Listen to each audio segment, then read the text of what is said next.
Some brands offer you low finance, or cashback, or servicing. Renault don't do ors. We do ands. The Renault Kadjar with 1.91% APR and €1,000 cashback and 3 years servicing, saving you thousands. Renault, the brand with the ands. Visit your local Renault dealer. Finance is made under a hire purchase agreement. Terms and conditions apply. Deposit required subject to lending criteria. See Renault.ie.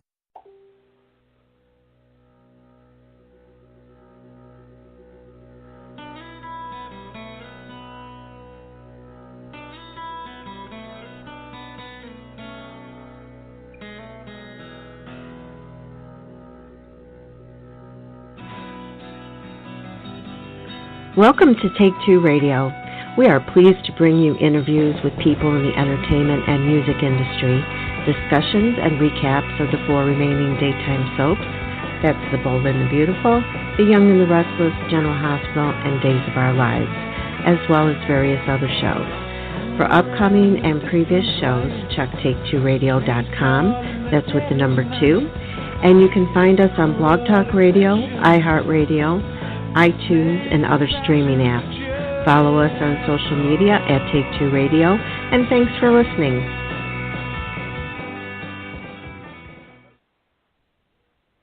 Hey, good evening, everybody. This is David of Take Two Radio Soaps and Review. I'm hosting tonight, and with me tonight I have Candice again. Hello. Hello, everybody. Hey, Candice. We want to give a shout-out to CAROLYN, our friend CAROLYN, who is under the weather, and we hope she gets well soon. I know what that's like. And Casey, who basically has a family emergency that he couldn't avoid. And hopefully Anthony may be running late. We have yet to hear from him. But Candice and I, we're prepared. We are. We've been away for a month. And we got lots to talk about tonight.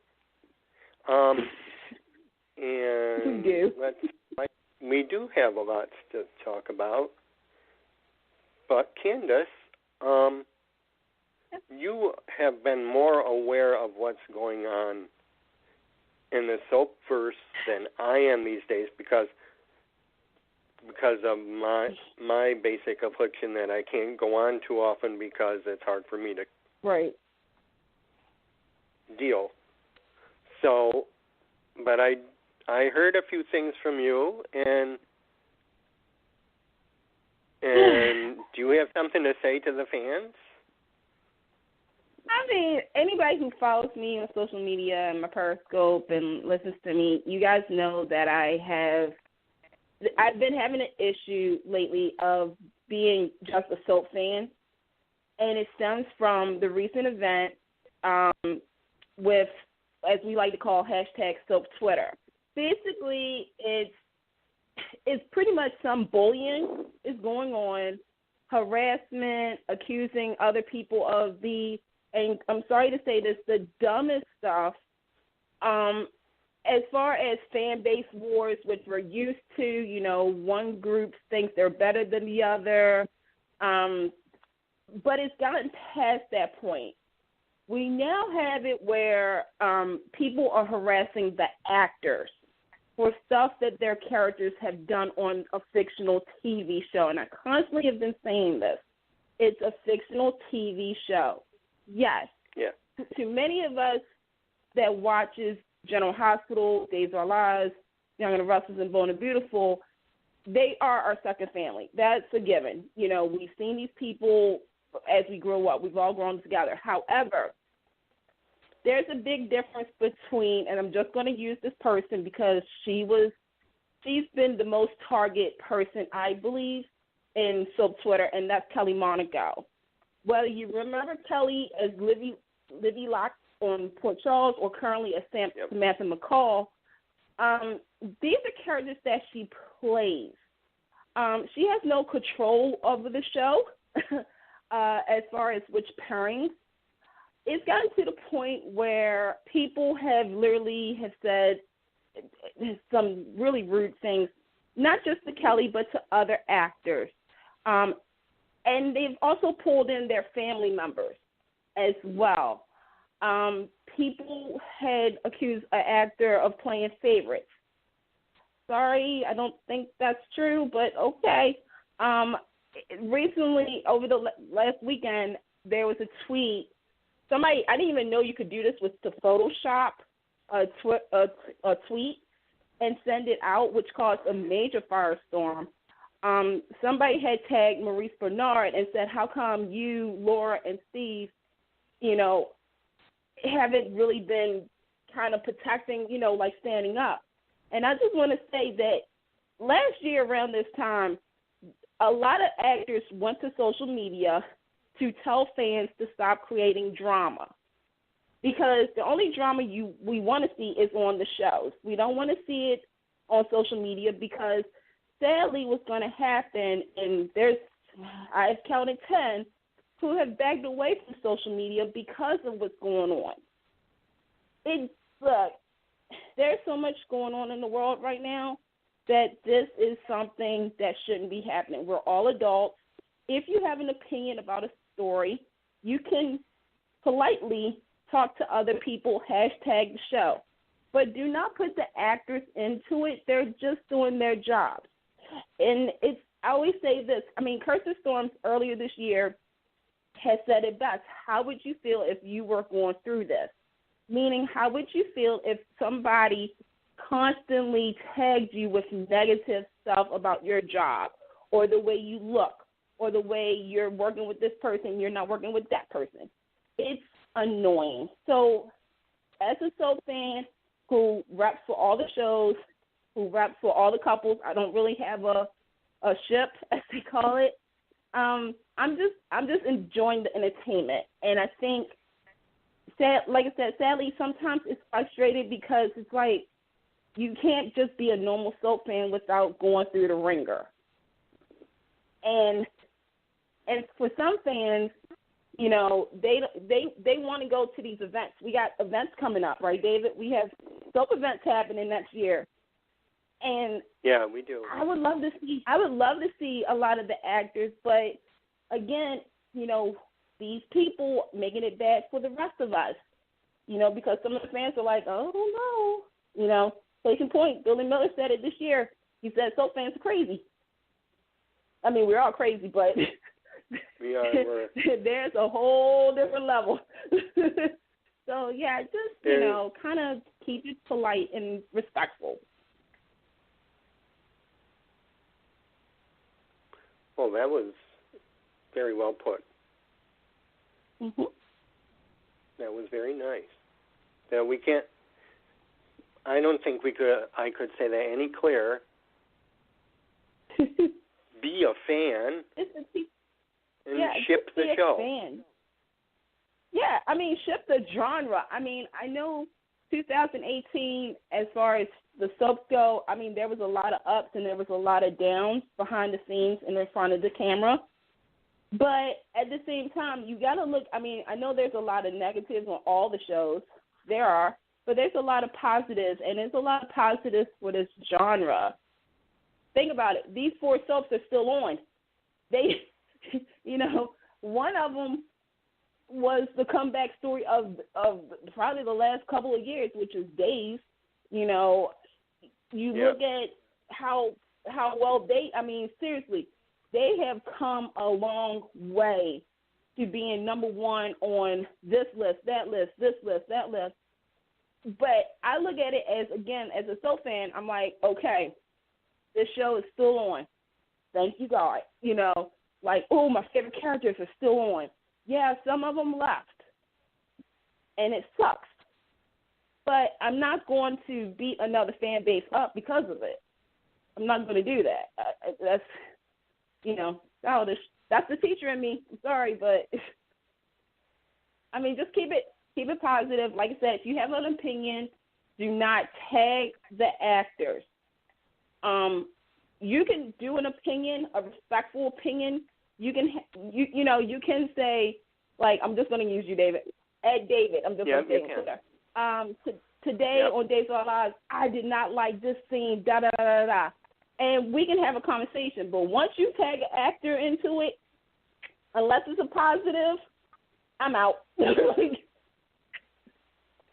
what I do. I have to admit, I do tag them, but I would never. Mm-hmm. I tag them. I'll say, let me give you a for instance what I did. With Josh Swickard, I tagged him and Chad the other day, and I said something nice about that I like whatever happens between Chase, Willow, and Michael. I would like to see Michael and Chase's friendship remain intact because it's a basic. Because they're both a means of support for each other, and right. That's what I put. There's nothing wrong with that, but when you have a tweet like, and I'm just gonna pick somebody out the woodwork. Let's see, Billy Flynn. Okay. Yeah. I could tweet, at Billy M. Flynn because that's his Twitter account. I hate you. I hate the fact that you did this to Abby. I can't stand you, but Gabby with an I. Da-da-da-da-da. I can't. First and foremost, Billy's just playing a character. Right. And then it goes to the point where, like, somebody can go on Instagram to do an Instagram chat, and somebody was like, I can't stand you. I hope you die. Yeah. That's not right. Right, exactly. If you're passionate about the show, hey, that's good. You're passionate. But, again, there's a big difference between the characters and the actors who are playing them. They don't have control of what, even though there's some who probably do have that pull, but at the end of the day, just don't, don't do that, because you don't want your Twitter account be deleted, right? Because I know I don't. No, you don't. Right. So. Positive reinforcement. Exactly. That's what we need for all four. Pretty much.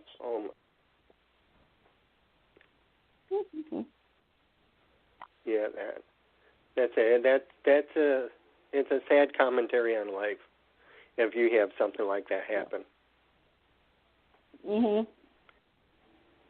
And not only that, if you start creating drama between actors, or that is even worse, because that even happened too a couple of weeks ago, where somebody tried to start something. You also got to think that these people go to the same job every single day, so even though people don't think it, there could be creating some kind of drama on set because of a tweet.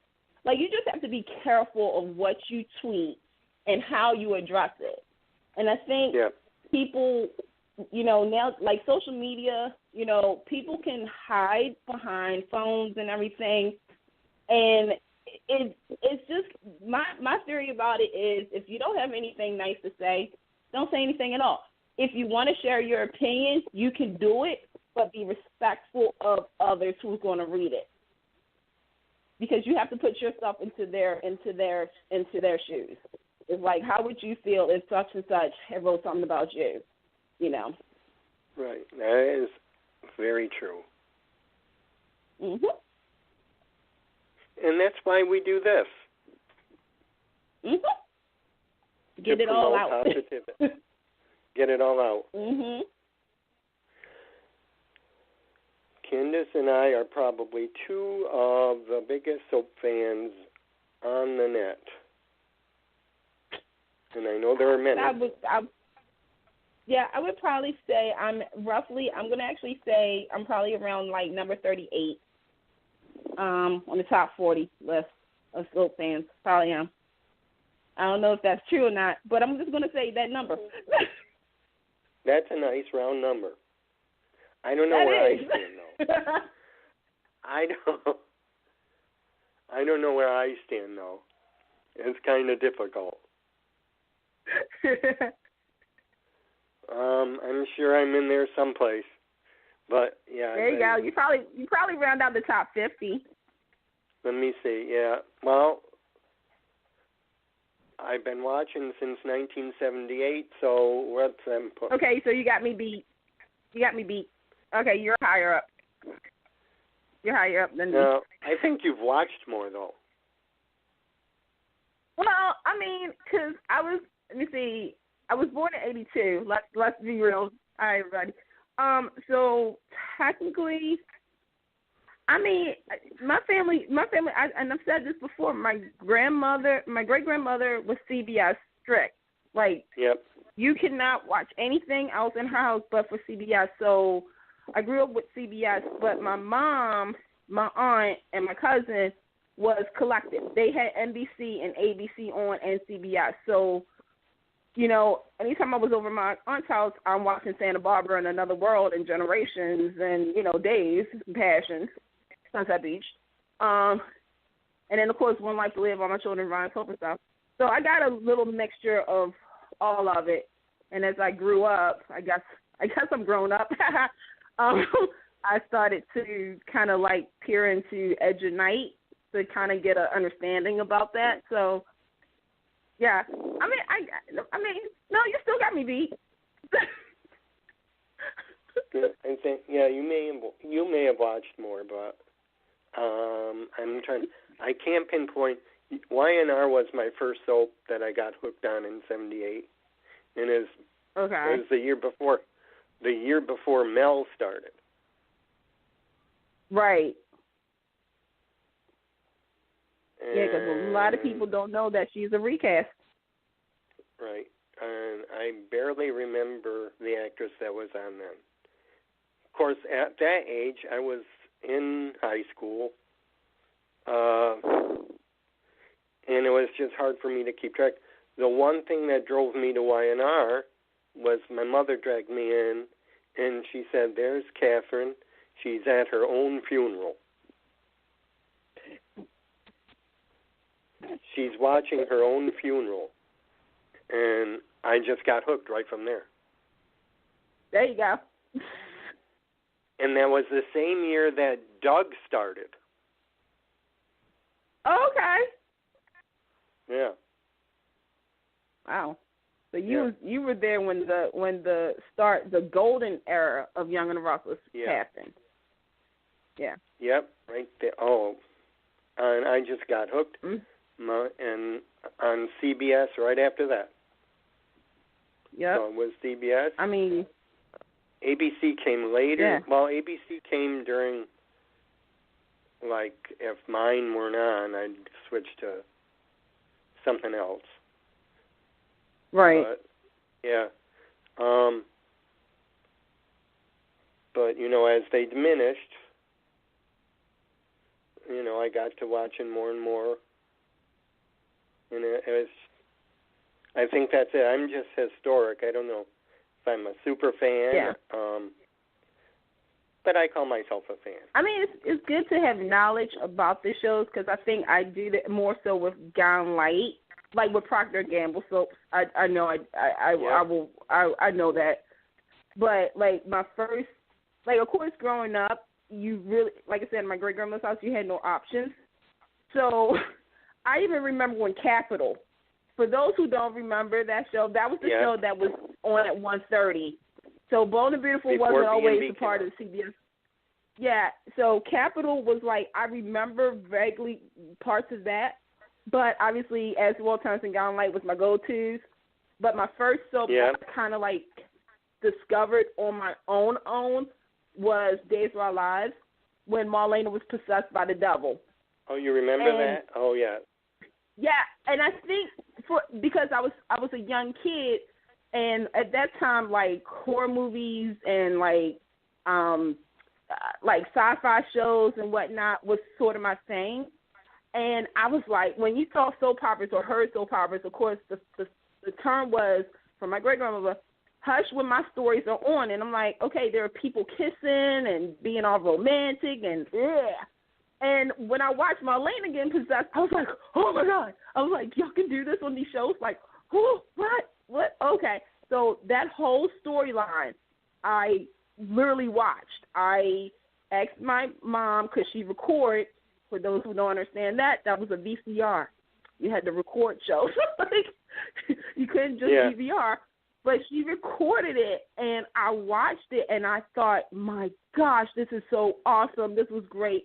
And, you know, it's interesting because when people hear that, people still say that that was a low point for Days of Our Lives. But if you look at the ratings, they were actually high. At that time of year? Because it was, I think, was it around either the LA riots or O.J. Simpson? It was O.J. And that's when it was O.J. because yeah. I remember Doug and Susan said that Days was the only one running, and they wanted to beef up the ratings and try and beat the reality by putting in sci-fi. And look how well that did, because without that storyline, newsflash, folks, we wouldn't have Passions. And that's the truth. Yeah. So, and then, of course, General Hospital was Robin's story. And General Hospital was the first soap that I was like, oh, okay, this actually they had kids around my age on the show. And that's how I got hooked on to GH, because of Robin's story, Robin's diary. The whole Robin and Stone. Robin and Stone? That one? Yep. Yeah. Because in class, my health teacher had showed us, because it was AIDS Awareness Week, and they showed, and she came in, I will never forget it, shout out to Miss Brown, because I know she's probably still around, and she probably listens to podcasts, and she rolled in the thing, and she was like, now I'm going to show you a video from a show called General Hospital. Okay, I knew what General Hospital was. I was like, okay, you know, and it was the whole behind the scenes of the making of Robin and Stone's story, and it had Wendy Rich and everything. And at the end of the tape, my teacher had told us about the book fair, and we went to the book fair, and I saw Robin's diary, and I bought that book. That's $10 I ever spent that time. That spent. Oh God. That's when shows could cross promote, because a lot of kids, you know, of course, a lot of kids don't know about soap operas, you know, depending on where you was raised at. So I always said General Hospital always gets a check with me, a plus, because they were able to cross over to children, and they also had the after school break specials, and they were on Nick News, which was a kids' news show. So they played it all the way. It wasn't just for adults for the soap operas. It was it was a teen storyline. They wanted to connect to teenagers, and to this day I always applaud Kimberly and Michael and Wendy Rich and the crew over General Hospital for that. So, see. Yep. That was awesome. Yeah, I remember that. I watched that throughout. That was. I just like storytelling, and I just get into it. Without they had an time agenda. Back then. Oh yeah, well. They could take their time back then. Yeah, I mean, if you think about it, they still do have time. Well. It'll be good. They do have time. It's just they don't, in my opinion, sometimes they just don't want to spend the time, the right amount of time to create a good story for the fans. That's why I said 2018 wasn't the worst, but it wasn't the exact best for storytelling. There were some highlights and there were some lowlights. Yeah, there were. Well, now we can go back to what we do best. So, with our Bold and Beautiful. What's been bold and what's been beautiful? Bold is Brooke's big mouth.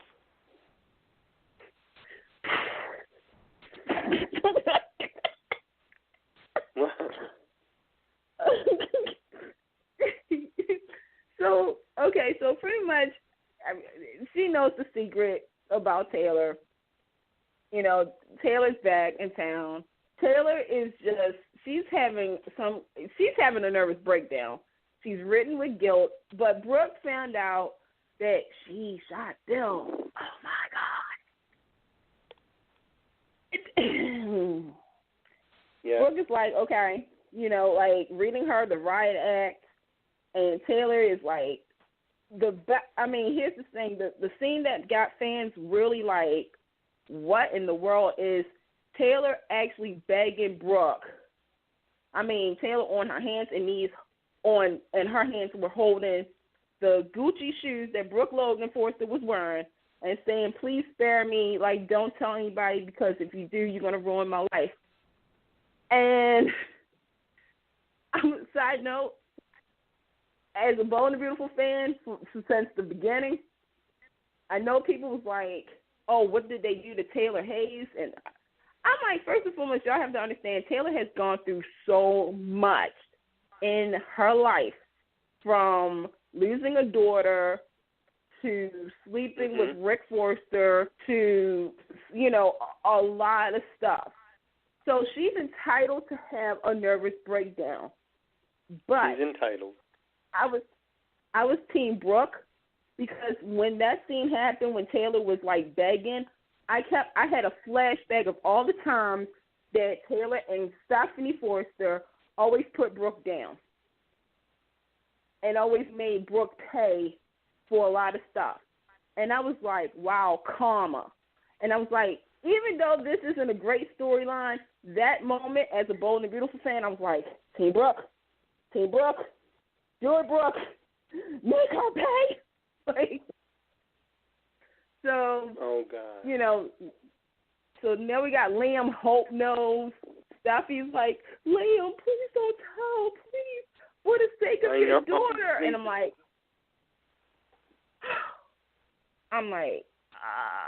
and Liam is upset.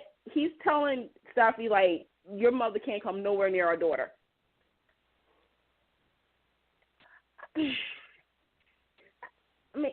I mean, here's the thing. What do you think, David? Does he have a right to say that? He is a father. Thinking about his little girl. And if his grandmother is a wild card, and if Kelly's grandmother is a wild card and can be trusted, so yeah, he has a right to his concerns. Yes. I don't know. It is.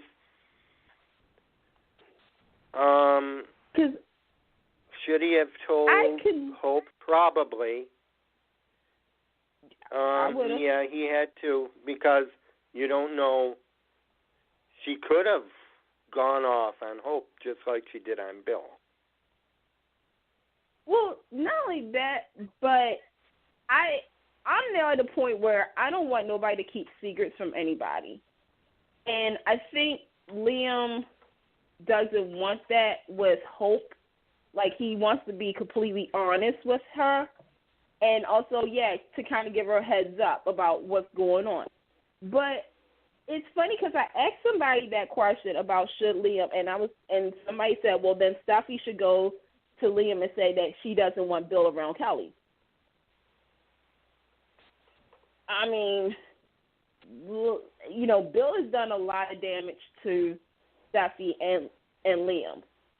And I thought about that too, and I was like, you know what? If Liam doesn't want Taylor around the baby, then Steffi should come back and say, well, I don't want your father around my child either. You know, because both of them are dangerous, because you don't know what Bill could do. However, Taylor shot the man. So Taylor does have like a point ahead of Bill as far as which grandparent does not get to be around baby Phoebe Kelly. Still going to call. Oh, actually, I can't call her Phoebe anymore because I think that name is going to go to somebody else. Yeah. I know you've heard that, haven't you? I came up with that one. I said Hope and Liam should just do it and go there with this. Not name the child Phoebe, but have Phoebe as a middle name, because I think what they should do is they should own up. They should, since they want to do the mothers and stuff like that, what Hope and Liam should name the child is Bethany Phoebe Spencer. Bethany is for Beth, which is Beth Logan, which is Brooke's a mother, and of course Phoebe. Hope and Phoebe were cool back in the day. So, and it would be, it would mean much to the show's history than Kelly. Who the heck is Kelly? I don't know Kelly. Kelly is I never Liam's met her. mom. No, I don't think they ever Nope. showed her. No. So, if anybody should have got Phoebe, it should have been Steffi, but whatever. She wanted to be. She's trying to win her husband back. Oh, well. I would not have, I would have picked Kelly. I would have been like, we can have Kelly as a middle name, but I want to name her Phoebe Kelly. After my sister and your mother, two people who loved each other, who loved us. But they didn't do it, so. No, they didn't. So, it seems like just about everyone is certifiable on that show. Mm-hmm. They've all done things. Yeah. There should be a list of things that everybody has done. Yep, and I'm sure you can point the finger at any one of them. Mm-hmm. But I'm still not convinced that Taylor really shot Bill.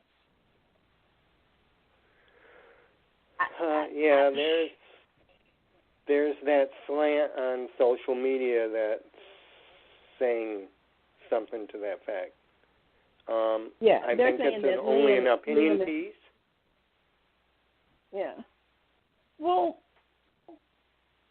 so fans are good, doctors and police officers and, detectives and stuff. So somebody we can has said, take them out before it happens.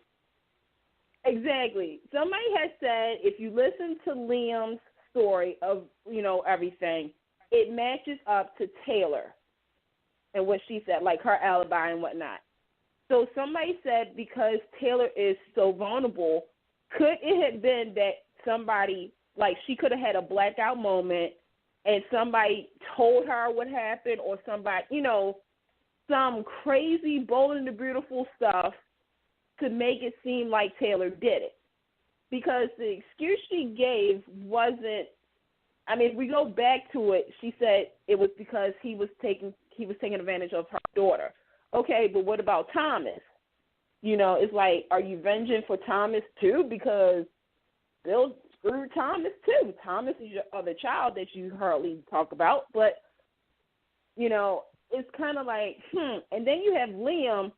He had a lot of motivation, and not only that, but I still say this to this day, he's never gotten his head checked after he started passing out and he had amnesia when he was with Quinn.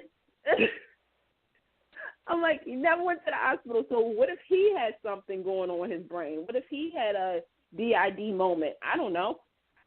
Like, it just, to me, Taylor is kind of like a questionable person. And it's like, okay, but they did make an announcement today. David, I don't know if you saw this. I was watching while I was getting ready, so what? Okay, so in January, Bold and Beautiful will celebrate their 8,000th episode. Yay, 8,000. Yay, let's hear it. Whoop, whoop, whoop. And, of course, it's Bold and Beautiful because they have the cast photo and whatnot, so we're going to get the Avant family there. Who else did I see? I did not see certain other people that should have been there, but I'm just going to keep it to myself for a minute. But they said that there's going to be a lot of, memorable moments and a shocking event that happens. Anybody who watches Bold and Beautiful knows they don't do sweeps. Either two things are going to happen. One, I think with this, it's going to be a huge bombshell reveal. Because Bold and Beautiful does this. They go through this phase of, okay, they do really slow storytelling. Not a lot of people are feeling storylines. And then all of a sudden, bam, it's something shocking that you got to call your friends up and say, please tell me you saw that on Bold and Beautiful today. Oh, my God. Hashtag Bold and Beautiful shocking. Like, they do it all the time. So I don't know what they're planning. I mean, there's 3 things that they could be doing: a paternity switch, a wedding, or a hookup. I don't know. Or a return of somebody. And next month this is? Yep, next month. Huh. I want to say January 4th or January 8th. I'll double check and let everybody know.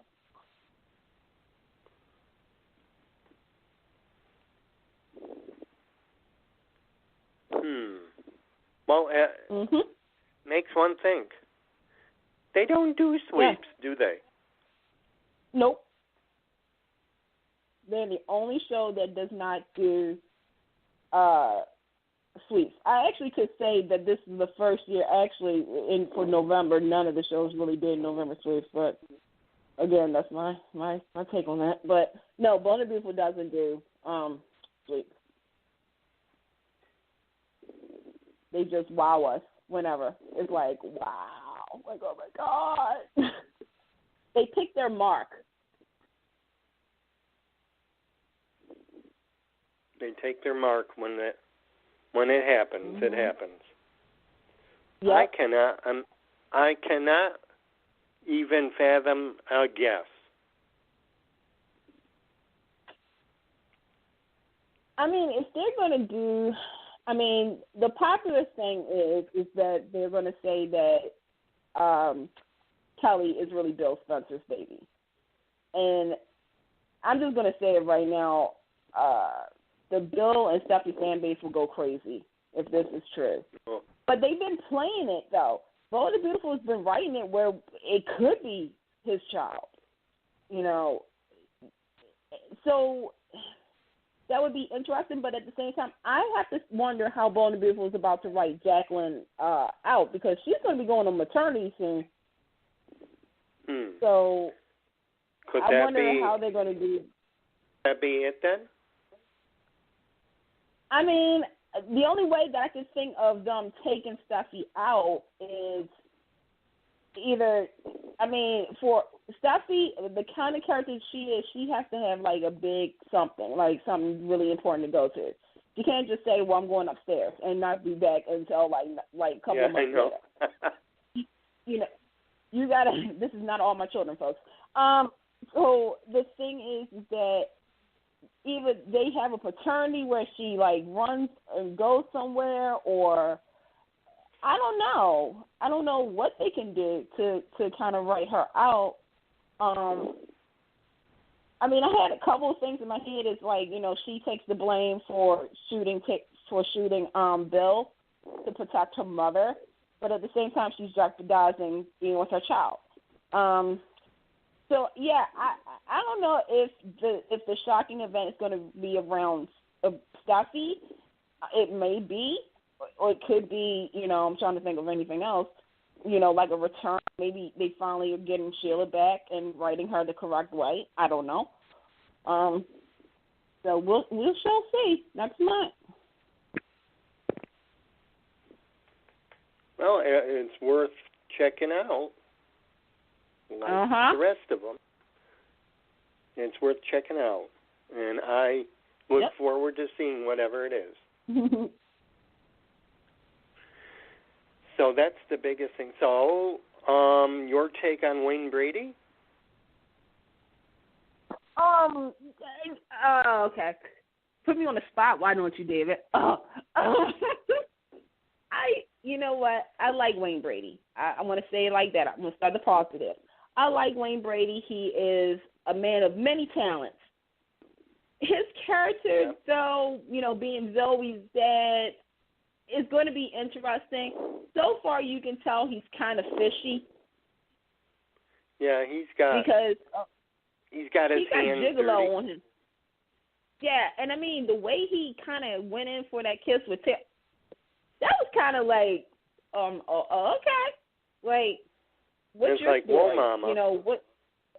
Yeah, it was like, hello, like, too close. I do want to see where they take him, if he is that kind of character that is. Here's the thing. I don't want him to be, and I will say it now, I don't want him to be a clone version of Deacon Sharp. No, I don't. And either. And I started getting that feeling when, again, Zoe was like, Dad, you've been with woman after woman, and, and the way he just looked at Taylor, and I'm just like, okay, I'm getting a Deacon Sharp feel for this character, and I hope I'm wrong. And, and for him not to be a sleazy guy. But I wouldn't mind seeing Wayne Brady kind of tackle that, though. So maybe next month I'll have a better, But for right now, I'm kind of like, let me just see how this goes. Let's see how they're going to work this in. I have a hunch, since Carla's back at work, that he might look away from Taylor a little bit and head toward Maya.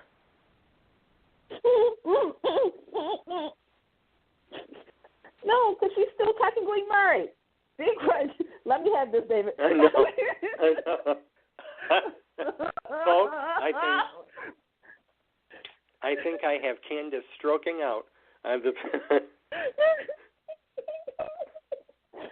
It's not might fair. Make her a We're not victim or supposed something. to. Wait a minute. Okay, so I think by now our listeners have heard the news. Well, a couple of things. One, Carla did come back. She, already has a couple of episodes under her belt from maternity leave. But the question was, where was Jacob? And as we know, Jacob is doing like 7, 6 movies. I've lost count, Jacob. How many movies are you doing now? Because I lost count. And he's got his music, and, he's been on the show, and he talks about his, loyalty to the show. And if you picked up Soap Opera Digest, you probably saw it. That was the first freaking thing. Bold and Beautiful, Rick and Maya split. And today, Carla and Jacob both retweeted a lot of things, and,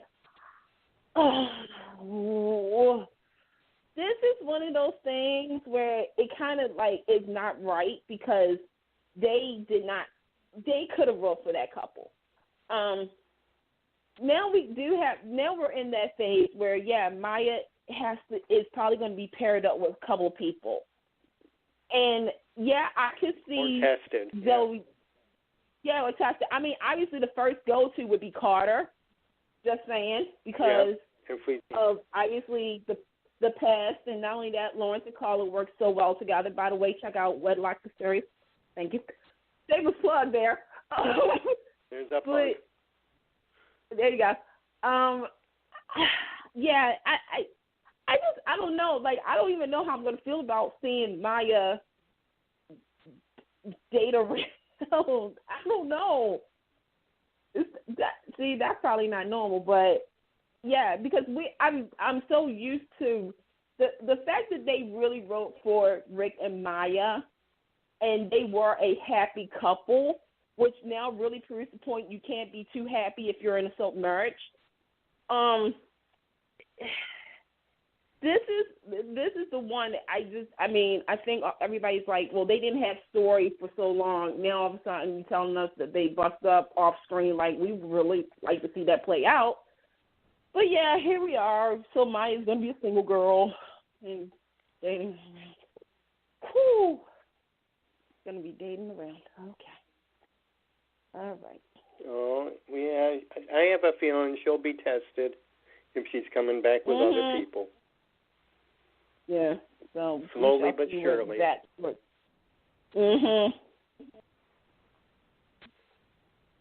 going to be difficult to see. It's going to be different. I think because, and here's the thing. I know people are going to be like, Candace is a fictional couple. And again, I know I go back to what I said earlier in the show, but the thing is that with Maya's character, we all have been on her journey, and when she told the truth about her being a transgender. So I want to see how Bold and Beautiful handles that part too. Like when she goes into another relationship, will they have her address, have her be honest, or are they going to kind of push that under the rug? Like, okay, I just want to see how they handle that part. Will they address it again? Right.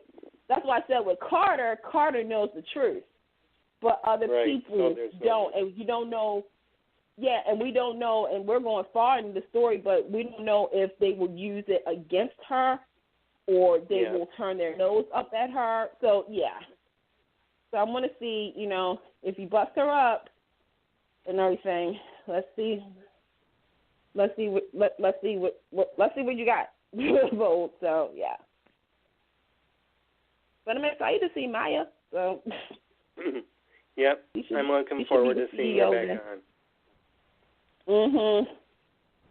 It would be nice. Yeah. Sad but nice. Mhm. Are you like me? Is there ever a time where you feel maybe you don't want to know? There's times lately that I don't want to know. You know what's funny?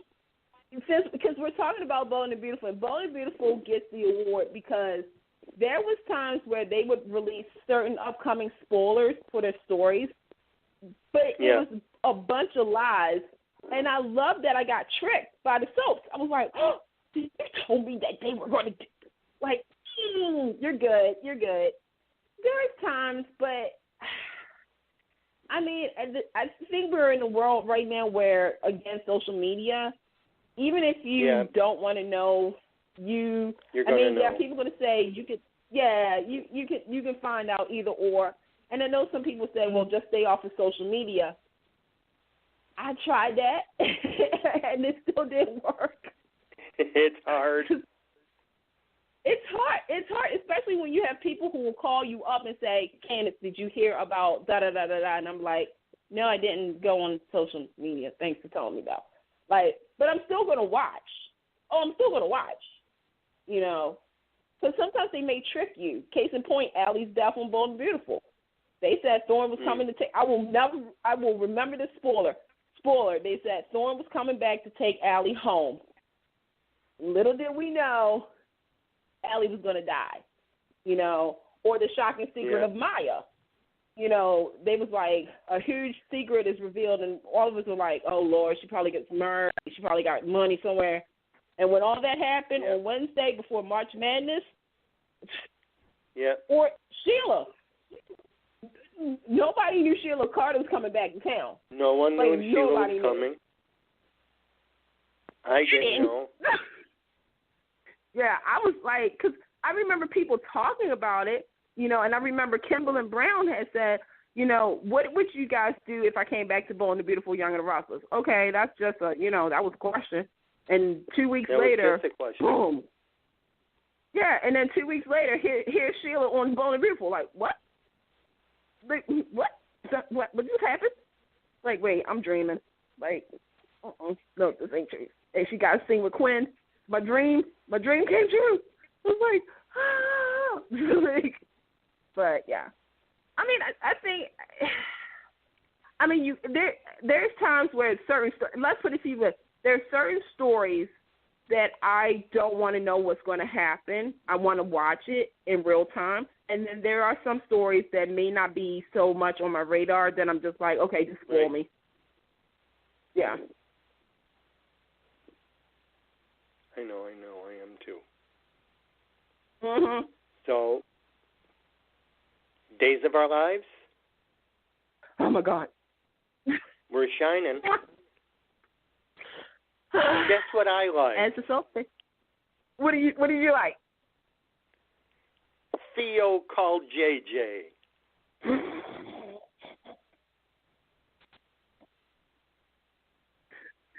You like JJ? You like the new I like that improved part. That was JJ? very nice because it's commemorative. Yeah. Because it's that time of year. It is. I can't believe it's been a year. It's been a year, and I can't. And you know what? In a couple of weeks, in a couple of days, Days ratings are going to be. I hope Days ratings will be high for the New Year's Eve episodes. I'm just saying, because we all know who's coming back. Actually, two people coming back that day. Yep. 2 people. Yep. I believe KDP will be back on that day too, and could she possibly be coming back with him? With a date? I want to see how this plays out. I want to see this so bad. Will Eve be coming back with Jack? Ooh. I mean, you have to have Eve. I mean, they call it New Year's Eve for a reason. So, you know what? You asked about do you want to know before the stuff happens? Days of Our Lives, you know what, Days? Y'all knew exactly what y'all was doing when y'all released that promo because it was like, okay, but at the same time, some of us already knew Matthew was coming back to the show. So, but it was just like when is he coming back to the show? Like, okay, we're almost done with the year. You guys take 6 months in advance. We're like calculating. We're like, still no Jack Devereaux. Like, where is he? But I can't wait because this is going to be – Days did a good job this year of just following through with story. It started with this, then it carried over to that, then it carried over to this. So it's really a true umbrella story of 2018 on Salem. I am all aboard with – can't believe I'm saying this. This is going to – get ready, folks. Shocking here. I'm all on Leo's train. I love Leo. I love him. I like him too, but that suit, oh my God, no. Out of this world. No. The hair. Can we please talk about, you know what? You can tell Greg Rickhart is having a good time playing this role because he's just going along with it. He's just like, I'm going to bring comedy into this. I'm going to be that villain that the show needs. I'm going to bring it all back. And it's cracking me up because so far, you know, of course, he returned back from the quote-unquote dead. Right. Which shocked Paul, Will and Sonny, you know, because they thought they had everything was good and everything. Paul's gone, you know, sad moment. So then all of a sudden, Leo comes back and he's blackmailing them. Like, y'all couldn't even kill me. I have pictures. And it's like, who takes pictures of their? How the mess do you take pictures? I swear, Leo. And Leo's like, well, there's one thing that I want. And Sonny and them are like, what? And he was like, I want to be a Kyriakis. Leo Kyriakis is like, that's all you want? And he was like, yeah. That's all? That's it. I was waiting for Victor to come into it. I was waiting for Victor to come into it. We knew he was going to be, but I was like, where are you all this time? And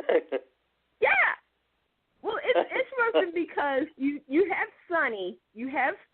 Who is, you know, he puts himself in these positions. I'm going to say this. He does. And it's like, okay, Will is just like, okay, what are we going to do? And Sonny is like, I don't know. First and foremost, you're a Kyriakis. You should be thinking, like, boom, like, okay, this happened, close my eyes, think of a plan, execute. Don't be just waiting around, because Leo is already on top of everything to the point that that suit, that is actually a good suit. I like that suit. He's like, we're going to get married today. You might as well say goodbye to Will, because this ain't going to happen. And Sonny goes along with it. And like Justin and Adriana said, there was other options. And Sonny says, no, it wasn't. I have to do it while I think of a plan to get us out of this. But the wedding, that's not going to get you anywhere. Yep, that was a stipulation. Can't cheat on me. We have to love each other, and and the vows. Oh my God, Leo seems like I never met somebody and everything. But before that, Justin and Adriana comes in, and they're like, well, whose wedding are you going to? And Sonny's like, it's mine. And Adriana's like, well, what happened to Will? Like, wait a minute. Like, first you were going to get married to Paul. That didn't go through. You and Will are back together. Now you get married to Leo? Like, what? And Justin is like saying, you're an honorable man, and da-da-da-da, and Adriana is not feeling this at all. And can I just say, Judy Evans and Greg Rickhart gave me life with their banner. I'm like, this Mother is comedy. Mother Kiriaki. Like, I always had these hopes that we would, lay by the poolside, spending our husband's money. I'm like, you know what? I'm done. Like, I was just like, there's certain times on soaps you need that comedy relief. You do. And he is one. We've all said that when he was on Young and the Restless. There was some comedy that Greg did on Young and the Restless, the Chipmunk and whatnot. But you're really seeing his comedy on Days of Our Lives as Leo. So I'm all for Leo. Team Leo. He's funny. He is. He is funny. This is going to be a tough one to get out of. Yeah, but he's also putting some spice into Sonny and Will, because the thing is that like I said, with Sonny, I was thinking about this too. Is that Sonny really, for some reason, for him to be a part of the next generation of the Kiriakis men, he really doesn't have the backbone. Like, he needs to have that backbone if he's going to one day take over or, be in control of something. And he doesn't right now. Like, I don't know how or why, but he just doesn't have it right now. Maybe he'll get it. Hopefully. He's going to need it. He does. He's going to need it soon. He tries hard. He does. He tries hard. He does. But he needs to, sit down and think. He needs to what he needs to do is he needs to talk to Victor and says, Victor, okay, how would you have handled this? Like, put yourself in my situation. How would you have handled it? And go off of that. But, of course, Victor would be like, well, I would have killed him and make sure he was dead. Like he said that. Oh, my God. I was like, I can't. I was like, yeah, that's rule number one. Make sure they're dead. Don't just leave them. Oh, my gosh. Oh, God. And so it's refreshing to laugh on a soap. We never get that chance. Yeah. We don't get that chance with a villain either. I mean, there's always the cartoon versions of a villain. Sadly, to be honest, they made Sheila that way. That's my opinion. They made her kind of a cartoonish type villain. Yeah. Like with this one, with Leo, he reminds me of a little bit of the Riddler. Yeah. Because of the suit and the hair. But also like he's a little dangerous because you don't know what he has up his sleeve. Yes, he has the pictures and he has some, but you don't know what else he has. So he's kind of like, okay, he's funny, ha ha ha, but if you piss him off, he could do some damage. So he's that kind of villain. It's like entertaining, yet, what does he have against, on such and such and such and such that he can use down the line? So it's refreshing. No, other than if we want to go on the other side, then we got Holly. Okay. That poor. Well, no, I don't know. Well, she's a poor little girl because she lost both her parents, but everybody wants to raise her. So she's a lucky little girl in that respect. She is, boy, it's interesting with this story because, I mean, in all reality, this is happening to somebody in real life. I give Dave credit for this, but at the same time, I'm like, okay, it's a soap opera. Nicole wasn't the sharpest tool in the shed. She did not leave, quote unquote, a will.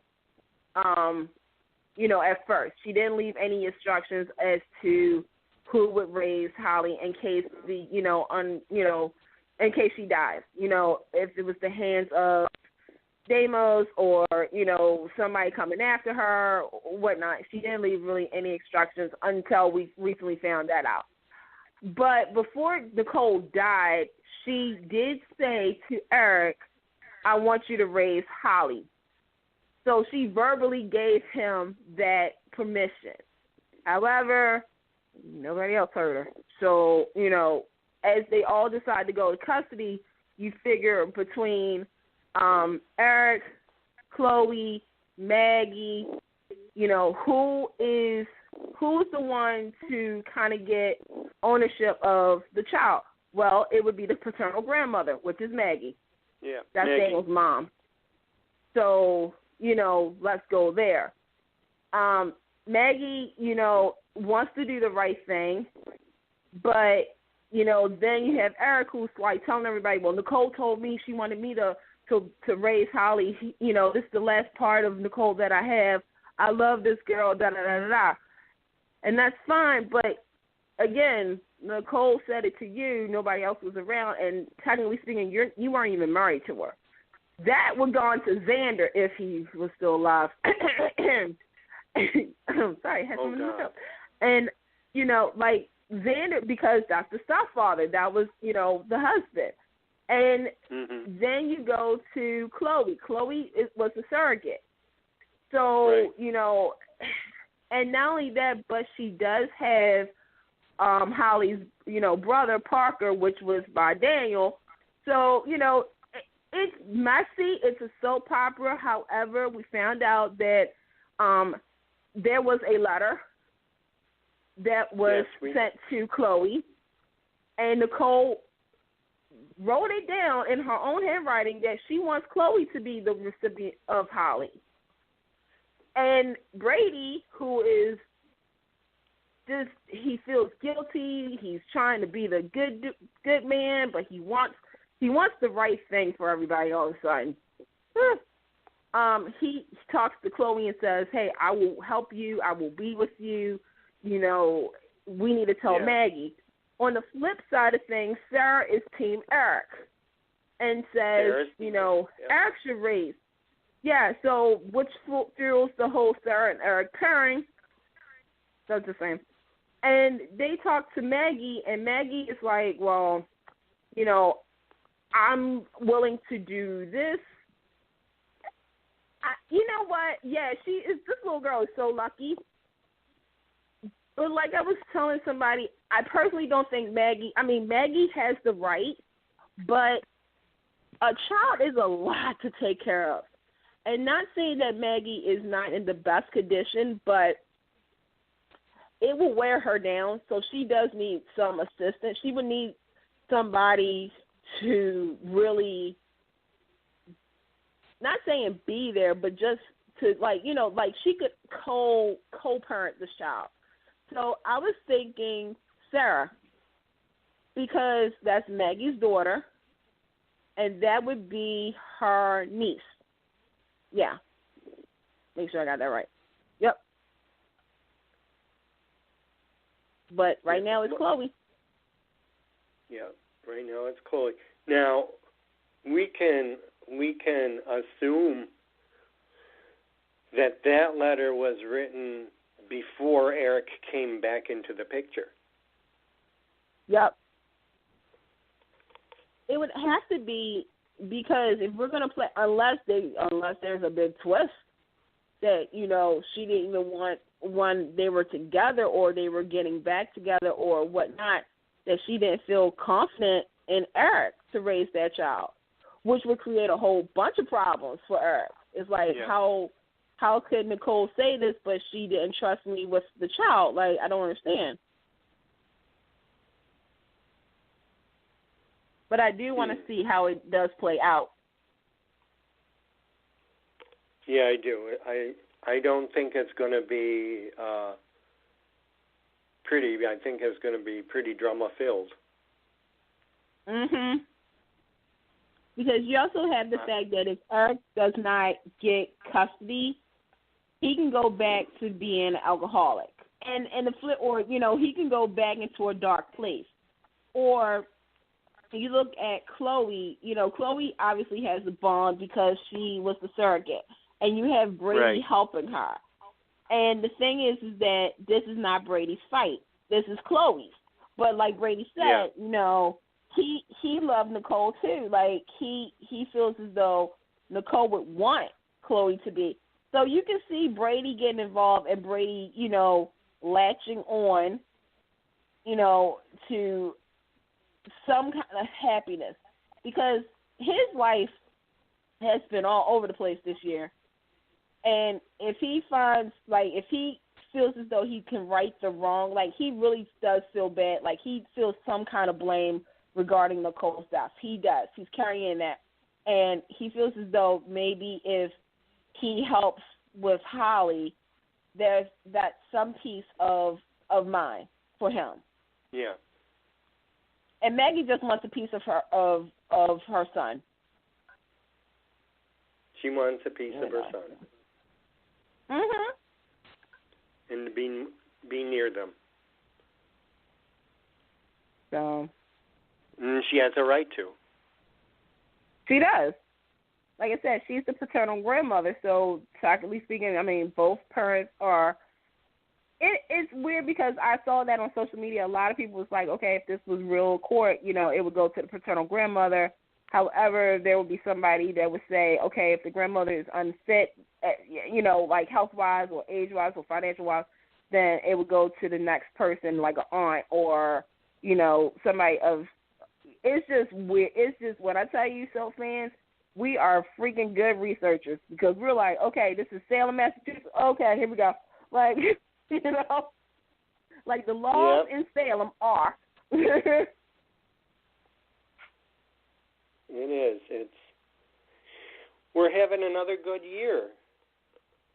I'm really pleased with what they're doing. I am. And I think Mr. C is getting a lot of support from the network and from his EP. And that is what all of the soaps need. They need support and to get it. Whatever happened with Mr. C over at the Alphabet Network, he started out good. I think, I don't know, could we say there's a different set of fans? You could tell the difference of when he was on that Alphabet show and versus now, and what he has done to Days of Our Lives. If you've really followed his career, starting from One Life all the way to now, you can tell the staples that he leaves on the shows versus when he's not there. He likes and that humor. he's one of the people. He loves humor. I mean, best thing this year that he did was with Cassie DePaiva when Brady was talking about Eve and saying she's lied so many times, she has different identities. She was Chelsea and Springfield and Blair. I was like, I'm done. But or when Bonnie, when Mimi, oh yeah, I lived in this little small town in Pennsylvania. I'm like, own it. There's a lot of times where writers, I think, tend to forget that soaps aren't always gloomy, that there's some comedy that needs to be, you have to have that mix. And this year, and I say this all the time, for long-time viewers of Days of Our Lives, and when I say long-time, I mean straight from, 60s on up. The 90s were a very confusing year, as we all know. Yeah, they were. And for the hardcore fans that really suck, this is such a treat because the fact is that, of course, if you've been a huge soap fan, you remember Days of Our Lives was always last. Everybody called One Life to Live the redheaded stepchild. Days of Our Lives was really the redheaded stepchild of the genre. And for it to have bounced, I mean, I remember every time, starting in 2008, Days of Our Lives could be canceled. 2009, Days of Our Lives was going to be canceled. 2010, canceled. God. It was so many times Days dodged the bullet, and people were like, well, what did Days have to do, And, of course, when they killed off Bo Brady and everything, that was such a big slap in the face to fans. And now you have three people, Sherry Anderson, who represents the 80s, Ryan Quad, who represents the future. What's up, Ryan Quad? And you have Ron. And you have a support team. And you're right. That's what a lot of these shows needs is a good, solid support team. Somebody who represents the past, the present, and the future. And when you come together, you make things happen. Days of Our Lives, seriously, is the show people are tuning in. And this is me saying it. I watch Young and the Restless. But with Days of Our Lives has something new. It was different. It was, I always say Ron is the last graduate of Agnes Nixon's School of Writing. And you can see it. There's certain things, you wrote a story around the golden couple of this era of Days of Our Lives, which was John and Marlena. And there is still story being told from what happened, the after effects of everything. You also have Kayla. Kayla found out today that her honey, her love, Peg, has been released. We don't know where, but he's been released. Yeah. So, it's kind of and then you have all these new, characters that are mixing up with the characters that we've all loved. You have, the quote-unquote part of super couples are now parents, grandparents now. That's how you do it. And, with and of course you have to mix it up. Yeah, you have to mix it up. So, yeah. Way to go, We're Dave. on fire. We're on fire. Uh-huh. We're on fire.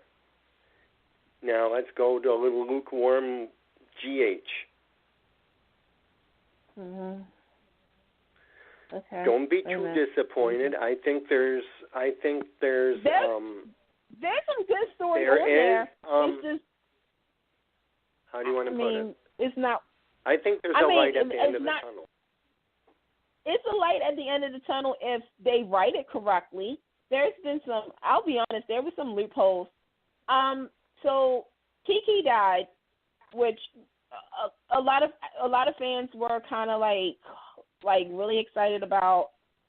I personally, this is going to sound so crazy. I did not want her to die. I may have been in the group that was like, no, don't do it, because after thinking about it, I was like, that's another younger person that's dead. Yeah. And if you go by General Hospital, Right, and somebody who's important, may not be important to the canvas, but she is a part of that next generation that I've been talking about a lot lately. The thing is that, in the last couple of years when they had serial killer storyline, going back to the black and white nurses, the text message killer storyline, which claimed Georgie and Emily, then the general homicide storyline, which claimed Sabrina, and now you have this. It's like General Hospital seriously has a problem with females, I guess. I don't know. We all knew when they said Kiki was going to die, the two people that we was like going to have outstanding performances was Mar West and Roger Howard, and credibility to Matt Cohen. Let me just tell you, every time that I get upset and I want to say somebody's name, Lauren Catherine Jerome, we got this moment. Mar West showed why she is the icon of one of the icons of daytime. With that, it was raw. Wasn't it was that powerful. wonderful though? That was awesome. I was like, how does she do this? Like in a scene which got a lot of like people talking because they was like, first and foremost, it was the wrong wedding for Kiki to die in. Everybody feels as though Kiki should have died at Franco and Elizabeth's wedding, which I'm going to agree with that, too. After I realized, I was like, okay, Kiki's dead. Why are they killing her at Jordan and Curtis's wedding? Like, I don't understand that. Why is Kiki and Griffin even at the wedding? They don't know these people. Like, to me, if this was Franco and Elizabeth's wedding, there would have been so much more. Oh, my God. Like, I could totally see it. But you have in this situation with the serial killer, Ava is sleeping with the enemy, literally. When Kiki died, Ryan/Kevin and Ava finally did the deed, which makes it even more soapy. This is like a Lifetime movie at this point. Just about. When Kiki, when, after Ava, came to terms and whatnot, they had Russ Griffin. Which I'm like, huh? Like, okay, now you lost me, GH, because it's like, Griffin wouldn't have been my first pick. I would have been, like, looking for Dr. Bench. But that's just me, But, again, you see how Kiki's death has affected Franco, which, when Scotty told Franco and Elizabeth Kiki died, a lot of people felt as though the whole scene was a letdown, but I really truly think that it's the opposite. I give GH props because I don't know, David, if you noticed it, is that with Ava, she's written with guilt because she's always talked about Kiki, and he's written with guilt. She said, she had all these things to say, and now she doesn't have her anymore. Franco, however, he's lost. He's pent up. He's closed in. He's closed in right now. Like, he's actually emotionally shutting down, which isn't good considering, and Elizabeth and the kids are trying to say, hey, look, we're your family too. Like, you lost her, but in respect, that's the only daughter that you ever had, and that's the only father she ever knew, And I think down the line, Franco is going to unleash his anger and whatnot. Right now, he's just closed in. He's closing it all in. And that's fine because he's going to find out the truth. He's going to find out. And when he finds out, and I think everybody has said it, they want Franco and Ava to be the ones to take out Ryan and not Sonny and Carly. Ava at the funeral, like her and Carly's argument. Okay. This isn't about Morgan. This is about Kiki. That's all I got to say about that. Ava now knows what Carly has gone through. Right. She's lost her child. And instead of Carly, like Carly, we get it, Carly. You blame Ava for Morgan's death, but Morgan was not perfect. Morgan had his own issues. And as a mother, you need to own that. Right. Ava can at least say that she wasn't the best mother, you know, and stuff like that. But for you two to argue at Kiki's funeral, I was like, okay, this is good, but wrong place. Like, good grief. Like, stop it. You know, but of course when Ava said, okay, Ferncliff, that did it for me too. I was like, oh, God. Yeah. I was like, okay. I don't know, with Kiki's storyline, you know, the whole serial killer storyline, we're now getting into the part where it's like, okay, somebody needs to figure it out. Like, not figure who did it, but notice something's off with Kevin. You know, like him and Laura are getting a divorce. Laura, you know, is like talking to Ava, like, what did you do to make him do this and da-da-da-da-da. It's like somebody needs to put two and two together, like, wait a minute, Kevin is not acting like his normal self. And this is where GH needs to start ushering Lucy and Felicia and Matt, because those were the ones from the first go-around of the storyline. Instead of putting right like, about you can now, have Carly. I think if they had them from the beginning, I don't think the story would have gone on, because they would have guessed it from point blank. Right, from the beginning. If they stuck around more often. And then we wouldn't have story. The only reason why this story works is because nobody really knew Ryan, the ones that are currently in the scenes. Right. Well, even, like, I even think, I mean, this to me is the big story, and I know GH is going to, like, carry this out for a long time, because they said there was going to be more killers. There are going to be more murders. So if we're going to do that, like, you need to start, like, getting somebody kind of suspicious. So obviously I guess it's going to be Carly, because Carly was, kind of questioning, you know, Ryan, and, you know, Kevin/Ryan, well, Ryan says Kevin was like, Carly, stop talking. Because now you can see Kevin is about, like, my thing is Ryan is starting to, like, you know, it's like, okay, you know what, Carly is giving me too much problems. She's causing Ava. Because that was the thing. The reason that he's doing, like, everything that he's doing is for Ava. You know, he's obsessed with Ava, just like he was obsessed with Felicia. But, you know, I want to see where this goes. Because I do think the next victim, and I was thinking about it the other day, and I was like, ooh, okay, I'm going to play along with this. Carly is going to be sacrificed. She's going to be a sacrifice. I think if GH is going to, first and foremost, GH, I hope you prove me wrong, because I want a guy to be next. And if we're going to stick to it, I'm sorry, I love the actor, but I think there's nothing for his character to do. It's Griffin. Oh, no. I think they have plans for him.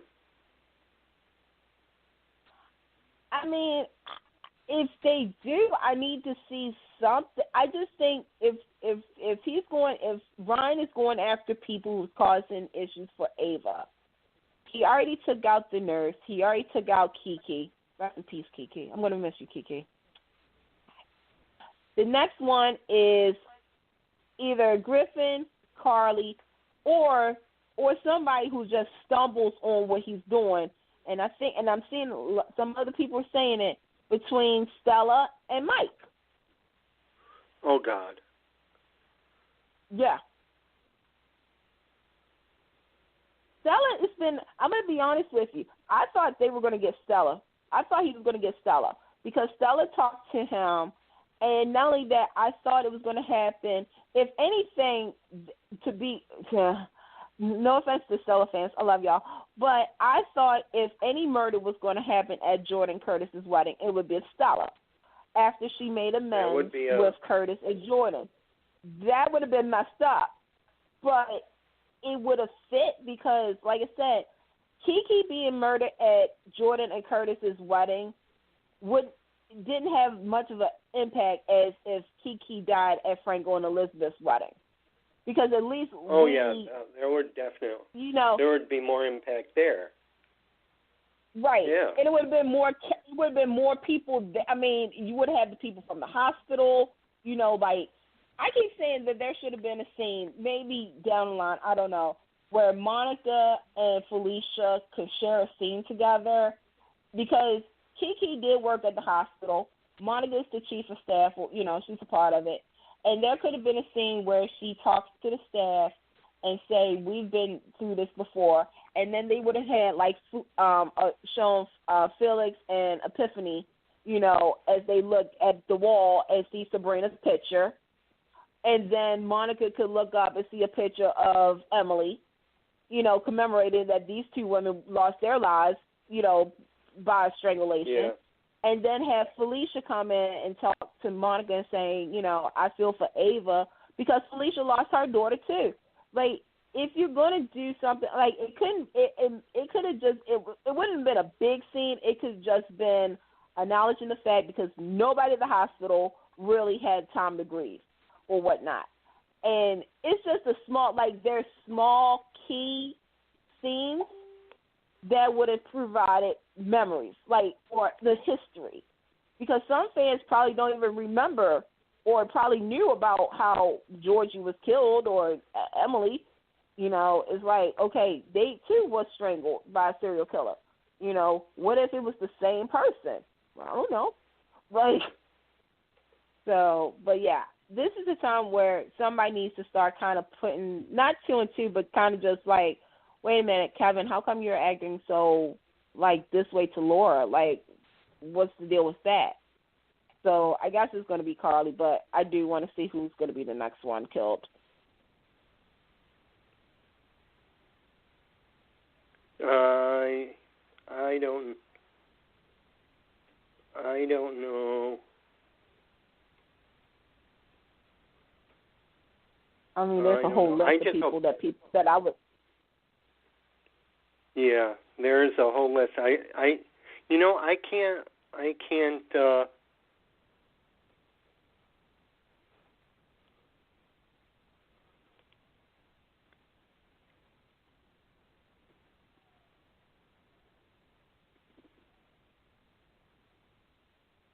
David?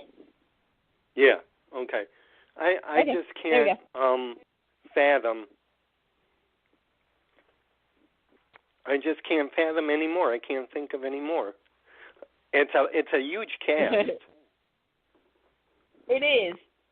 I think that's why, you know, I know people get sick and tired of me saying this, but General Hospital needs to pull a Loving. When Loving was getting ready to transfer to the city, Loving had the best serial killer storyline ever to get rid of some of the cast members. And the thing is that you had to figure it out. You at home had to figure it out who was doing it. And we know that it's Kevin, but it could have been like figure out the clues that he's like leaving or something, like figure out who's the next one. But if you're going to go by the serial killer storybook, the storyline, it's you have to kill off somebody that's really not connected, like not a big part of the cast. Okay, that was the nurse. Then you have the killing that's going to be like really controversial, not controversial, but just getting people to talk. That was Kiki. So we now have we have left the controversial killing, the sacrifice, and the bump off. Like, who are they going to bump off? It has to be somebody that's random. So that's why I said, Stella, Mike, even though that would be emotional, so I don't think they're going to do Mike. But like Stella, Valentine, I'm seeing people talking of who they want. And then you get to the emotional one, which is going to be like, oh, my God, I can't believe they did that. Like, oh, my gosh, and then the reality kicks in like, oh, my God, they killed this character off. And the bump and the sacrifice will be, in my opinion, going to be Carly or Laura at this point. Oh. Yeah. Oh, geez. Yeah, it's just hard. I don't think they're going to be killed. I don't think they're going to kill, but it's just going to be that sacrifice of like, okay, you put 2 and 2 together. Like, at this point, I would actually say it's Carly because Carly's getting way too deep. Will the show do it? No. No. I think they're afraid to. Sometimes sometimes with soaps, you need to roll the dice and see what happens. I'm not saying, now listen, when I say, sacrifice Carly, I go back to, again, if you go on YouTube on Loving, Laura Wright played a character named Allie. She was very popular. And we were under the impression that she got attacked by the serial killer. She was actually faking it so she can get away, she can get away and tell the cops. That's the kind of thing that needs to happen on General Hospital. When I say a sacrifice, that would be the person. It's like, okay, she pretends to sacrifice her own life or whatnot. Like, there could be a scene where she gets knocked upside the head and she just holds her breath to pretend that she's dead. But she's really like, right. Okay, look around, I'm going to go and call the cops or something. I don't know. But, yeah. So we'll see what happens with it. I mean, it has been a decent story. It's not every day it's on. I mean, there's bits and pieces, which I think that's the problem, is that this is your quote-unquote front burner storyline. And you need to play it, each day. Like, love seeing Ava going through everything. Would like to see more Franco. I would like to see, just how it affects people, But I was glad that the acknowledgement of, Kiki and Michael was made, because a lot of people forgot about that. I'm like, but I think they also drugged Morgan too. So I was like, yeah, I remember that. Okay. So now we got to go on to Genoa City, our last stop. Well, they are number one for 30 years. Thank God for that. Yeah. I think little things have been going on. I think Casey mentioned last time that maybe there have been a little tweaks to fix, a little fixing here and there. I think Eric's going to be back on Christmas Eve. Back on the air. That's good news. I like the addition. I like that they brought Anna back because she's going to be Devon's anchor. And I'm trying to think. Mia's a little overwhelming to begin with. I mean, she comes on.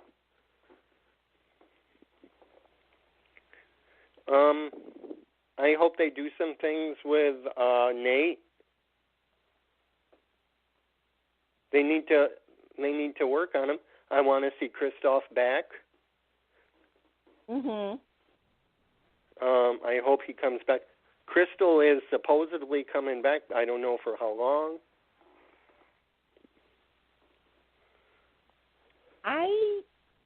Okay. Again, Young and the Restless fan right here.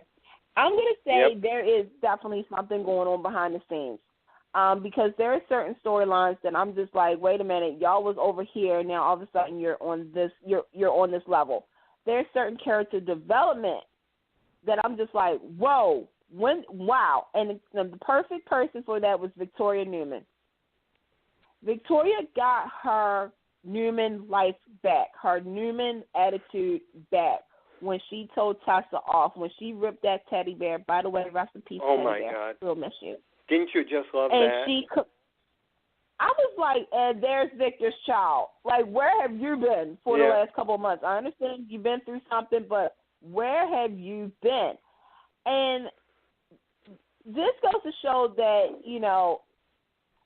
this story with the JT situation, it needs to start hurrying up. Come on now. Like, this was one of the stories that started out very controversial and became kind of a laughing situation, and now it's kind of like, okay, is JT alive? Yes or no? Is he playing the mind games? Yes or no? What's going on?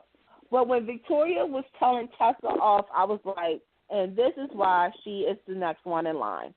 Like, if there's no Adam, Victoria's the next one in line. Probably, yeah. Anna coming back again. Here's the thing: she's to some Young and the Restless viewers, she's a new character, but to us who remember her, she's not. And the thing is that Devon does not have Lily, but he now has his biological sister. And I must applaud Brighton James for last week. I think it was last Thursday or last Friday. In the scene where Devon had therapy.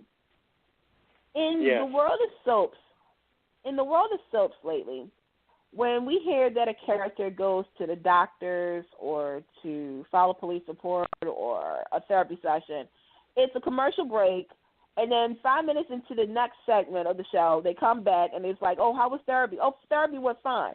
We never saw the progress of it. I would like to say to Mal Young, to Yes, Young and Restless, thank you for spending close to almost 7 minutes on that scene, because we needed a scene to breathe. That's what they call a breathe scene, where we saw Devon kind of being like nervous about it, being really not secure about what he was saying, afraid of what he was saying, to him talking about Hillary, and we, there are certain times where I feel as though a lot of people, as a soul fan who watches the show, there are certain clues that I look at, there are certain things that I look at, and I have noticed that Devon has been suffering from Hillary's death. It's been kind of obvious, like him doing this instead of this, or him, trying to fix his relationship with Lily, because everybody, and he said that everybody was telling him to do it. And when you go back and watch the scenes, you start to realize, wait a minute, hold up. Devon was only doing what people was telling him to do to kind of feel some kind of normal. But whose reality was it? This was for Lily, not him. So when the doctor, had asked the questions, did you ever think about taking yourself out, taking your own life? And Devon said, yeah. In that moment, this show became a little real. Look, we're in the holiday season. A lot of people lost a lot of things this year, whether it's your house, a loved one, or whatnot, and you may feel down. But that scene was like, it was a breath of fresh air, because you never knew how much pain Devon was in. When Devon said everybody was going on with their lives and he couldn't, he was like, with Lily, they forced him to make amends. Like, this is the woman who killed his wife and his unborn child. That he still has a nursery in his home, that he's having panic attacks, that, he doesn't want to do self-medication because of, and I love the fact that they brought this back, that, they were talking about Neil being an addict. His mother is an addict. I'm like, okay, here we go. And then he says Hillary wouldn't approve of it, And then, before he went to therapy, it was with Shauna.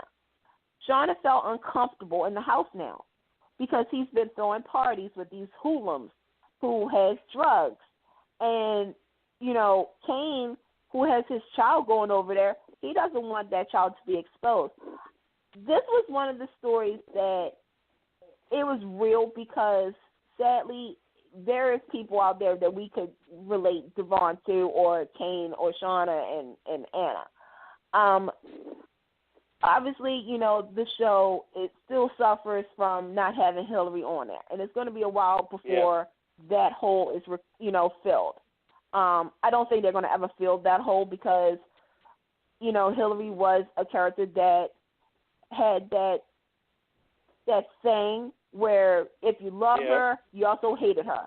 If you hated her, you loved her, and it's going to be a while before they do that. However, I'm starting to notice something. Devon is still going to be in this mourning period where he feels as though he still can't go. He can't move on. However, I'm seeing what Young and Restless is finally doing. It took them a year to figure this out, but I'm starting to see them putting him and Abby in scenes together. Yeah, they are. I mean, I wouldn't. This is who they should have. I mean, okay, Hillary Devon fans, don't come after me. I love y'all too. But I've been saying that they should have went with Abby and Devon and not Devon and Mariah. They should have. They should have went there. They have history. They do. They know. I mean, obviously. They grew up together, basically. Pretty much, and they're rich. Yeah. That's a plus. And Neil and Victor are friends. So, I mean, there's some other things. I mean, obviously, the Abbott family is still kind of recovering from their bombshell of a year. Cal and Finn. Oh, Fenmore. Fenmore. Okay. Yeah, Fenmore Baldwin is back. Okay, I like it. This because Michael and Lauren. Right. Okay, let me ask this question because this was a question that was posed on social media. How are you feeling about a lot of the younger cast members? The younger cast. Are you feeling it as though it's too much, or do you think it's just the right amount of characters of the new kids? It needs a little more mixing, like Days. Okay. I like it. Casey brought up the point that he wants us to remember that the show is called The Young and the Restless. Yup. and maybe some of the veterans should back burner a little bit and put the younger ones front and center, but not totally out of the picture. But it's good to have Fenn back because there's more mix. I think Fenn was a substitute for Summer. I think Mal knew somehow that the Summer thing wasn't working, and maybe he fixed it. Well, and we brought already in knew Hunter. Well, we knew Hunter was only limited because she's doing Life of Pieces, so that's why Summer left because Hunter had to do her other show. She couldn't finish. It's been right. She couldn't because they start film because I think they start in January. I think that's when they start. I'm not too sure. The thing is that they've been talking about bringing Fenmore back for a while now, and I think because the actor had some issues, personal issues, they kind of just put that on the shelf. I'm going to say, and yeah, Casey is right, it is called The Young and the Restless. However, I feel as though, sort of like with Dave as well as with Bold did too, is you can still have the vets on the show as well as the new kids. And you can actually have them both integrated in scenes together. The new blood, I mean, you got Kyle. He's an Abbott. You're going to have a Newman, which Noah Newman is coming back. Please put Robert on contract. Oh, my gosh. Please do it. They need to age Faith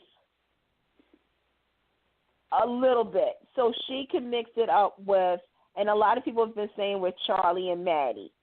Right. I still think Maddie should be a part of the Kyle and the Lola and the Fed and now Anna.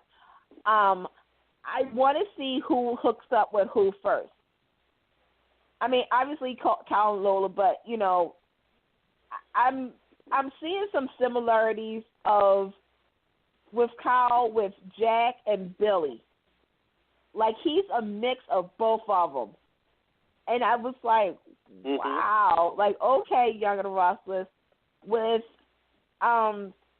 Lola, she reminds me of just like the new girls that always comes in and has that moment where they want to make themselves known. Mia reminds me, I swear she reminds me, and people are going to get mad when I say this, she reminds me of a little bit of Jill, old school Jill, not before she was Jabot Jill, or when she was doing Mrs. Catherine's nails and she had big dreams. A little bit of her, a little bit of Drusilla, as far as with Drusilla, like knowing that there's a better life for her if she works 10 times hard, and she has a little sass. She reminds me of those kind of characters that wasn't born rich but had to work 10 times hard to get into the society. That's what kind of character Mia reminds me of. And she makes no apologies for it. There has been characters on the show that has come and gone who were like that, but it's always refreshing to have that kind of character in the mix of all that. Fenmore, I'm going to be honest with you, this is the character that I'm really paying close attention to, because you already see him how he was with Lola. Like, he's like flirting with her and then finds out that Kyle is her man, quote unquote, and he's like, oh, because he knows Kyle is going to either F this up or something. And I can see Fenmore, like, when he told Michael he didn't want to be a lawyer, I'm like, oh, they're going to play Lauren's side now. I'm like, oh, this is interesting. Like, Lauren was a rock and roll person, too. She was a music. Y'all remember back in the 80s, big hair and everything. Yeah, she was a promoter. She was really, So, and I'm glad they did that, because now you're seeing Fen. But, however, I want to see if he has a dark side like Michael from old school.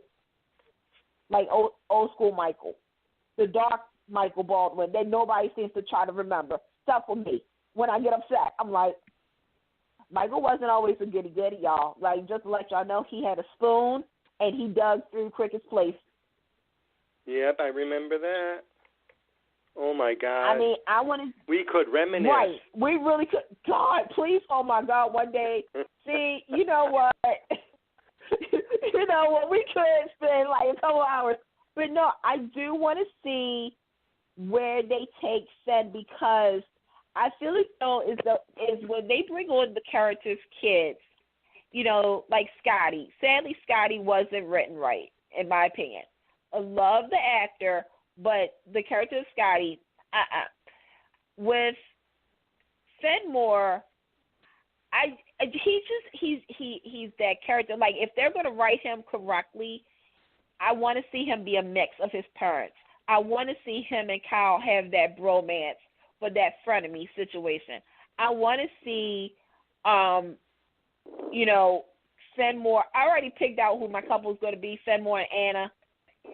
I'm just saying, because they flirted and it was awesome and it was everything. But I do want to see, Charlie and Maddie involved in it. Reed is back. He's mature now. He got a haircut, too. Reed is back.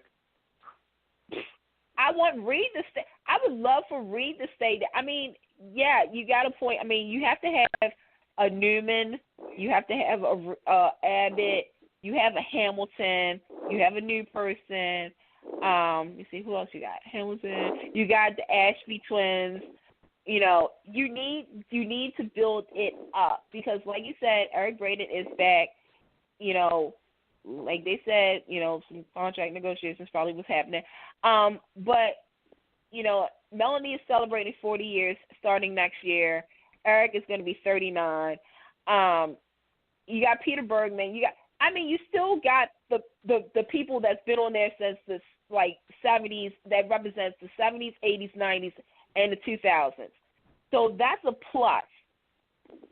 But now we need to move to the future of the show.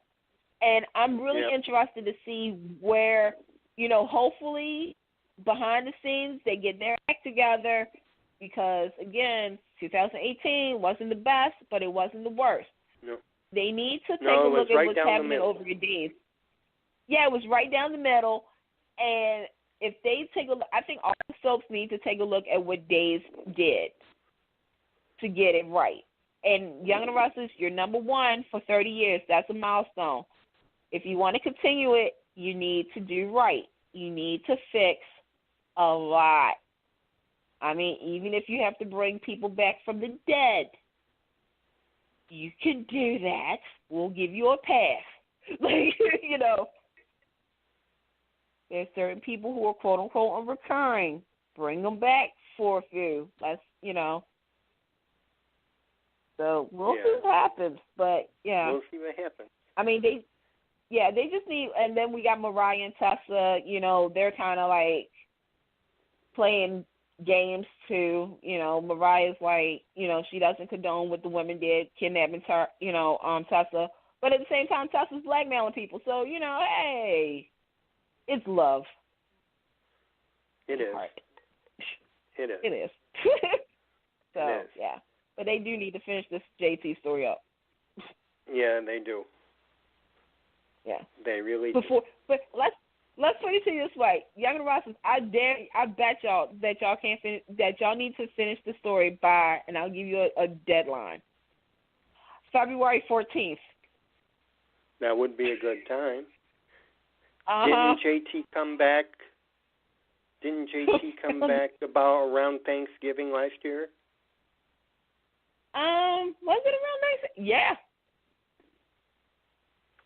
So it's been a whole year. Yeah. Yeah. And then it's just I'm just curious that it has to roll on. It has to kind of stop because in a way too. I mean, like I said, it was a story that was very controversial because a lot of fans was like, well, how could you do that to JT? You know, da-da-da-da-da. And, like, some people, including, I'll be honest, I said sometimes you don't know what happens off screen, and it could be a different kind of character. And I think with Mal, you know, with Mal Young, he tried to put the British soap spin on Young and the Restless, which I remember saying this, when he came over as an executive producer and then took over for head writer, I said nobody was ready for that. Nobody was ready for what he did over British soap. Right, and the sad reality is we soap fans, we're so used to being in the box. Well, we see that when when somebody tries to push us the envelope a little bit, it's such a controversial situation. It's like, oh, no. But at the same time, you want your shows to kind of do it. It's kind of different. But with Young and the Restless, because of how it is, you know, with the whole JT thing, it was shocking. It took different turns. And I think the writing on the wall literally was, we're just going to play it by ear and see what happens. And at the same time, I think they were listening to the viewers, and they were just trying to kind of like save it, say whatever they could. But this was, you know, a situation where now we got Reed, you know, who was like, okay, my dad died. And now you got Victoria and Nikki kind of just like feeling guilty because, that was his father. And somehow, some way, somebody's going to completely crack and tell everything. And I want to say it would be Victoria, but Victoria has this, she's acting like Victor right now. Nikki is acting, you know, she's getting too friendly with everybody, and she's drinking. And she's drinking. Which means loose lips is about to happen. And you got Phyllis. Phyllis is like, well, she's playing ping pong because she doesn't know who she really wants, but she chose Nick, so I guess that's who she's going to be with. And then you got Sharon. Right. There you go. Like, Sharon might be the one. I don't know. But, yeah, right now on Young and the Restless, there's certain stories that are happening that are just like, right now their big story is the whole JT storyline. Yeah, and it needs... That's which is about not, it. Yeah, and that's not like Young and the Restless not to have, like, they did have an A, B, C storyline, but now it's kind of like one big story. And it's not, it just needs to hurry up and be over and done with. So. Yeah, it does. Yeah. Well, we made it. We did all 4, honey. Yay! Yep. You got closing remarks? Just everybody be positive. You know, you can voice your opinion in a respectful way on social media. I know a lot of people say we can't support the genre, but we can. If you still like General Hospital, Young and Restless, Bold and Days, continue to watch, continue to support, and let's try to take the negative off of the daytime fans, because Lord knows there's been a lot, and just, like, let people know we're a loyal fan base. Like, hello, we've been watching for close to 30, 40 years. Yes, we have. Name another fan base that does that. I can't. Right. All I want to say is be a fan and ship the show. There you go. That's all. That's simple. And I want to thank everyone for listening. Candice, thank you for joining me tonight. No problem. And we'll be back in 2 weeks on the 27th. See you then. Yep. Right. Merry Christmas, everybody. Good night, everybody. Merry Christmas.